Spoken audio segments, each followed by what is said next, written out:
Кыргыз Республикасынын Улуттук банк башкармалыгы эсептик ченди 13%га чейин төмөндөтүү чечимин кабыл алды. Бул тууралуу кабар агенттигинде өткөн маалымат жыйынында Улуттук банктын атай өкүлү Аида Карабаева билдирди. Анын айтымында бул ченем бүгүнкүдөн тарта күчүнө кирет. Негизи эсептик чен боюнча Улуттук банктын башкармалыгы бир жылда 8 жолу отурум өткөзүп, ушундай чечимдерди кабыл алат. Мисалы, эсептик чен 2022 жылдын ичинде дагы жогорулатылган. Мисалы, 2022 жылдын январь айында 8,5% түздү, февраль айында 10%га чейин жогорулатып, геосаясий ылайык көрсөтүлгөндөй март айында кескин түрдө валютанын курсу жогорулап, кризистик ситуация болгон үчүн 14%га чейин жогорулатылган. Ошо көчөгүнү менен 28 ноябрда 13%га чейин түшүрүү чечимин кабыл алды. Кайсы жагдайларга өткөздүк, азыр билдирүүдө биз кеңири токтолуп кеттик. Ошондой эле ал учурда Кыргызстанда валюта рыногундагы абал тууралуу маалымат берди. Банк өзүнүн активдүү саясатынын алкагында дайыма болот жагдайга көзөмөл жүргүзүп атат. Өзүңүздөр билгендей, ошо айдын ичинде туроо талаптын жогору болууна ылайык 55,2 миллион АКШ долларын сатуу боюнча интервенция жасаган.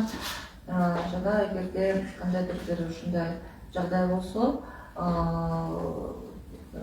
улуттук валютанын курсунун кескин түрдө серпилүүсүнө жол бербөө үчүн акча кредит саясатындагы алкагында ушундай иш-чараны колдонууга даяр.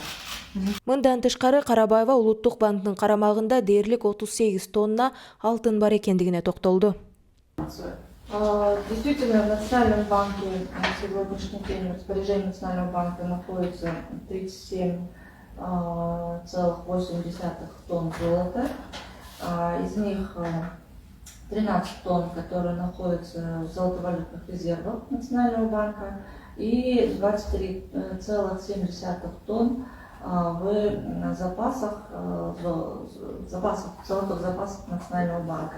Если посмотрите финансовую отчетность Национального банка 31 октября, которая опубликована на официальном сайте Национального банка, там есть две статьи, касающиеся золота. Это золото, вот первая статья, это 57 миллиардов, это которое в резервах находится, то есть 13 тонн золота, и также немонетарное золото и запасы золота на сумму 118,4 миллиарда сом. То есть это открытая информация, которая опубликована в отчетности Национального банка, и действительно сегодня у Национального банка в распоряжении находится 37,8 тонн золота. Алмаз Мамбетов Ош шаарынын мэрлигинен бошотулуп, анын ордуна Бактыбек Жетигенов дайындалды. Тиешелүү жарлыкка президент Садыр Жапаров кол койгон. 46 жаштагы Алмаз Мамбетов Ош шаарына былтыр 26 августта мэр болуп шайланган. Ош шаардык кеңешиндеги 45 депутаттын 43-ü макулдугун берген. 56 жаштагы Бактыбек Жетигенов жогорку кеңештин мурдагы депутаты. 2021 жылы ноябрда бийликти күч менен басып алууга даярдануу деген айыптын негизинде кармалган. 2021 жылы 23 декабрда бошотулган. Аны жоопко тартууга парламент макулдугун берген эмес.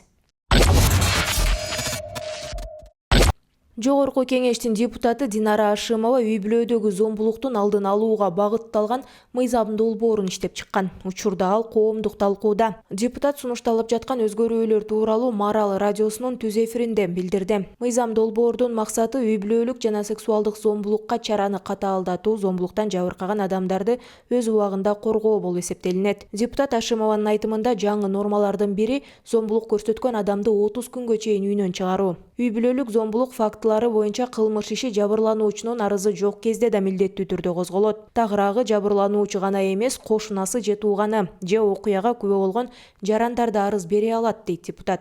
Кошумчалангандай, мыйзам долбоорунда зордуктоо, сексуалдык мүнөздөгү зомбулук аракеттер, жашы жете элек адам менен никеге турууга мажбурлоо жана диний ырым-жырымдарды өткөрүүдө, нике курагы жөнүндө мыйзамды бузууда каралган кылмыштар боюнча тозмо арыздын негизинде кылмыш иштерин жабууга тыюу салынат. Ички иштер министрлигинин маалыматы боюнча Кыргызстанда акыркы 2 жылда 20дан ашык аял зомбулуктан каза болгон. Жылына 10 миңге жакын аял үй-бүлөлүк зомбулугунан жабыркайт. Эл аралык уюмдардын изилдөөлөрү боюнча зомбулукка кабылган аялдардын 60%дан ашыгы милицияга кайрылбайт.